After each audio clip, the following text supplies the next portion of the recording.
Oi, gente, tudo bem? Eu fiquei pensando muito em como abordar a segunda temporada de The Witcher, que está disponível agora no Netflix. Eu não vou fazer uma crítica, porque eu já fiz uma crítica, eu vou colocar o card aqui, que está lá no YouTube do Metrópolis. Mesmo assim, eu fiquei pensando, o que eu posso falar? Como que eu posso tentar conversar sobre essa segunda temporada?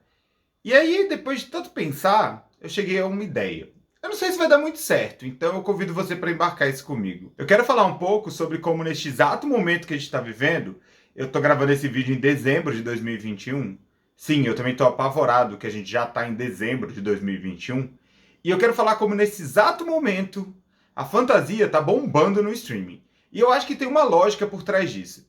Então eu vou falar sobre isso e também um pouco sobre a segunda temporada de The Witcher.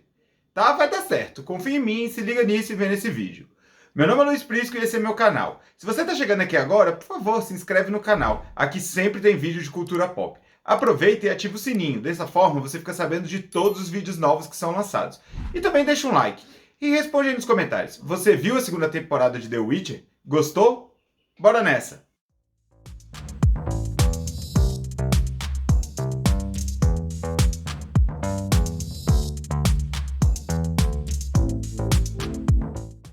Quando você vê essa imagem aqui, eu tenho certeza que automaticamente você lembra de Game of Thrones. Normal. Essa entrada da série virou um grande símbolo, super reconhecível, e mostra um pouco da popularidade que essa produção da HBO teve. Essa produção, no entanto, nem sempre foi tão popular assim. Quando a série estreou lá em 2011, não era tanta gente assim que conhecia as Crônicas de Gelo e Fogo, os livros do George R. R. Martin que deram origem à série. Era uma coisa muito comum entre os geeks e nerds, mas não era tão popular assim quando se tornou em 2019, quando a série acabou. Então, lá no começo, essa série ela surgiu com essa coisa de contar um mundo sobre políticas e guerras, uma coisa que é medieval e tinha a fantasia dos dragões e tudo mais, e foi conquistando todo mundo ao longo dos tempos. Não à toa se tornou uma das séries mais populares do mundo e o maior acerto da HBO. Para vocês terem uma ideia, estima-se que em 2019, quando a oitava temporada foi lançada, cada episódio da oitava temporada custou em média 15 milhões. É, um dinheiro absurdo para uma série de TV. E foram 6 episódios na última temporada. Aí você faz os cálculos. Mas o que Game of Thrones tem a ver com The Witcher, além de ambos pertencerem ao mundo da fantasia e serem adaptações literárias? Game of Thrones virou uma espécie de paradigma no mundo do entretenimento. É uma coisa que todo mundo quer. Cada canal, cada estúdio, cada produtora quer para si o seu próprio Game of Thrones. E não é porque todo mundo passou a gostar de fantasia do dia para noite. Não é nada disso. Acontece que isso virou um mercado muito lucrativo. Fantasia virou um gênero que dá muito dinheiro, graças a Game of Thrones. Como vocês podem ver aqui atrás, tem os livros, tem vários bonequinhos de Game of Thrones, tem camisetas, tem um monte de coisa. E isso gerou muita grana para a HBO. Então, é claro, a própria HBO e vários outros estúdios e canais querem a sua própria galinha de ouro. Eles querem um fenômeno desse que dê muito dinheiro. Assim como a Warner teve, além de Game of Thrones, em Harry Potter, todo mundo quer uma franquia que seja muito lucrativa. Se a gente passear um pouquinho pelos principais serviços de streaming atual, a gente vai ver que adaptações de clássicos da fantasia estão presentes em praticamente todos eles. No HBO Max a gente tem o próprio Game of Thrones, Harry Potter e a partir de 2022 vamos ter um spin-off de Game of Thrones que se chama Sangue e Fogo, que é focado na origem dos Targaryen. Ou seja, mais uma vez a HBO está investindo no mesmo autor, na mesma ideia, para tentar ter uma nova galinha dos ovos de ouro. No Apple TV Plus, temos Fundação, o clássico de Isaac Asimov, que está sendo adaptado. Já está lá a primeira temporada. Não foi lá muito comentado, algumas pessoas gostaram muito, outras nem tanto, mas também é um clássico da fantasia e da ficção científica, tentando achar seu lugar nessa disputa aí por grandes franquias milionárias. No Amazon Prime Video, nós temos 2 projetos. O mais atual, que está no ar agora, é A Roda do Tempo, que é baseada na série de livros de Robert Jameson. E bom, eu estou gostando bastante. E acho que vai valer aqui um vídeo nesse canal falando especificamente. Eu só estou esperando a temporada acabar. E aí eu vou pensar o que eu vou falar. Se eu vou fazer uma crítica ou vou tentar buscar outro ponto de análise. O mais provável é que seja uma crítica, porque eu realmente estou gostando tanto que eu comprei o livro para ler. E além disso, o Amazon Prime Video prepara talvez o que seja o mais ambicioso projeto desde Game of Thrones. E eu estou falando da série de Senhor dos Anéis, porque a gente também precisa lembrar que a fantasia ela ganhou outros contornos desde que o Peter Jackson resolveu fazer os filmes de Senhor dos Anéis. De fato, tornou muito popular esse gênero. Por mais que Tolkien sempre tenha sido um grande autor conhecido de muitas pessoas, O efeito que os filmes do Senhor dos Anéis causou na cultura pop é gigantesco. Muitas pessoas se conectaram com esse universo da fantasia através daqueles filmes e a partir dali começaram a conhecer livros e outras séries e outros filmes que brotam sobre esse gênero. Um exemplo sou eu mesmo. Eu, quando fui ver aqueles filmes do Senhor dos Anéis na primeira vez nos cinemas, talvez por ser um pouco jovem, eu não entendi aquilo. Mas depois, um pouco mais velho, eu revi, fiquei apaixonado, li os livros e passei a entender a fantasia como algo extremamente incrível. Então, essas portas de entrada por meio de filmes populares ou séries populares ajudam também a consolidar esse gênero literário tão especial que é a fantasia no imaginário coletivo. Aí chegamos à Netflix, que é uma empresa que sempre quis montar a sua própria franquia. Ela foi muito bem sucedida com Stranger Things. Agora, especificamente no ramo da fantasia, a Netflix tem abordado essa questão por vários ângulos. Em 2021, ela lançou Sombra e Ossos, que também é uma adaptação de uma série literária. Acontece que por ser um pouco infanto-juvenil, talvez ela não tenha tido o destaque que ela merece, mas eu achei a primeira temporada muito legal, bem divertida e vale bastante a pena assistir.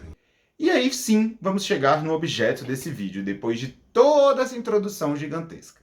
The Witcher, que tal qual Game of Thrones, tal qual Sombra e Ossos, tal qual Senhor dos Anéis, também é uma adaptação de uma série de livros. E a Netflix sempre sonhou muito alto com essa série. Não à toa, o seu protagonista é Henry Cavill, o ator que fez, por exemplo, o Superman nos cinemas nos filmes do Zack Snyder. Isso dá a dimensão de quanto a Netflix acredita no potencial desse produto. E ele é um produto que ele nasceu já com vários braços. Ele vai ter a série, ele tem alguns spin-offs, séries de animação, e ele pretende ser longo, bem duradouro. Não à toa, a segunda temporada acabou de estrear na Netflix e já está confirmada a terceira. E certamente vão ter outras várias. Juntando tudo que eu falei até agora, a gente consegue notar que esse gênero, fantasia, ele ficou muito popular. Talvez os maiores exemplos sejam, de fato, Harry Potter, nos cinemas, e Game of Thrones, na série de TV. Só que como a Netflix está fazendo uma série, eu vou me centrar aqui em Game of Thrones. Game of Thrones virou um dos produtos mais caros e ao mesmo tempo mais lucrativos da história da TV.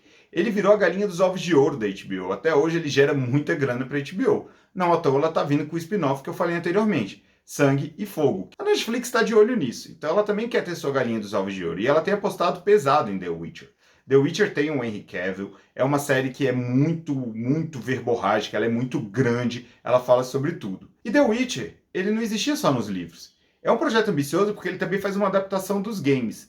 E quando você adapta uma coisa que existe nos livros e nos videogames, você corre um risco imenso, porque você tem duas comunidades de fãs que ali estão querendo ver essa representação. A série segue muito mais o caminho traçado nos livros do que nos games. Mesmo que ela seja uma adaptação, vamos dizer assim, bem livre. Algumas mudanças feitas dos livros não existem também nos games e estão lá na série. Como, por exemplo, a grande presença da personagem Yennefer. Ela é muito presente, tanto na primeira quanto na segunda temporada. E não é assim que ocorre nos livros, menos ainda nos games. Mas como a primeira temporada aconteceu há muito tempo, eu vou me centrar na segunda temporada, que está agora disponível na Netflix. Então o que eu vou falar aqui é como essa segunda temporada se encaixa nessa ideia da Netflix de criar uma super franquia através da história de The Witcher.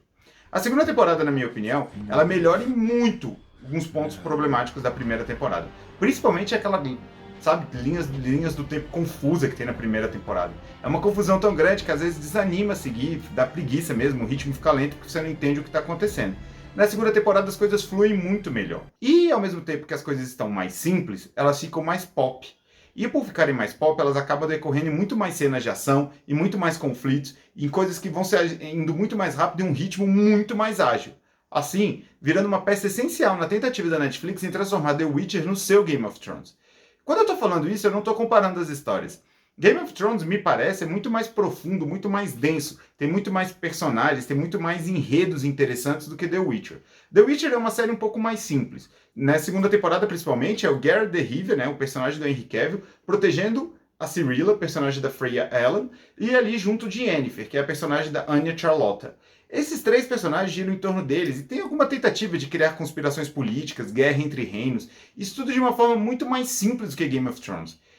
Do ponto de vista de narrativa, de enredo, de trama, Game of Thrones é infinitamente mais complexo. Mas acontece que Game of Thrones acabou. Então agora a Netflix está investindo numa série que atende perfeitamente boa parte do público da Netflix. Um público infanto-juvenil que vai crescer junto de The Witcher, que vai ficar mais velho, adulto, junto dessa série. The Witcher sofreu um problema muito grande por conta da pandemia. A segunda temporada ficou 2 anos para chegar ao ar, por conta de vários atrasos nas gravações. O Henry Cavill se lesionou, teve toda a questão da Covid, lockdown, eles não puderam gravar como imaginavam. Todos esses problemas, é claro, foram muito difíceis para a produção e impactam um pouco nessa continuidade. Parece que a gente esqueceu um pouco o que foi falado na primeira temporada quando a gente vai ver essa segunda temporada. Talvez a noção de um recap fosse bem interessante. Tem lá no canal da Netflix no YouTube, vale a pena ver se você está disposto a ver a segunda temporada. Mas mesmo com todos esses problemas, a segunda temporada chegou e chegou com uma divulgação muito forte. E isso mostra como a Netflix acredita que essa pode ser uma franquia de fantasia do serviço de streaming. Ter essa franquia de fantasia no seu catálogo é uma forma muito grande da Netflix tentar cavar um espacinho nessa guerra. Afinal de contas, seus principais concorrentes, como eu mencionei lá atrás, Apple TV Plus, Amazon Prime Video e HBO Max, estão com grandes séries de fantasia aí no mercado. Se não lançadas ainda, a lançar. Então é importante a Netflix se movimentar nessa área. E acho que The Witcher ele tem essa capacidade justamente por trazer o pessoal dos videogames. Mesmo que seja um público que gosta bastante de reclamar das adaptações. Em busca de expandir ainda mais sua liderança no mercado mundial, ter The Witcher como uma ferramenta parece ser uma jogada acertada da Netflix. Agora, a Netflix também precisa se atentar para uma coisa. Nem sempre trazer nomes muito populares como o Henry Cavill e uma franquia que já é muito conhecida dos videogames como The Witcher consegue salvar tudo. Às vezes é preciso investir um pouco mais na qualidade dessas produções. Eu acho The Witcher bom. Acho que a série melhorou da primeira para a segunda temporada. Mas ainda falta muito fôlego para essa produção. Então eu te pergunto, responde aí nos comentários. Você viu a segunda temporada? Você concorda aqui com essa análise? Deixa um comentário aí pra gente e até o próximo vídeo.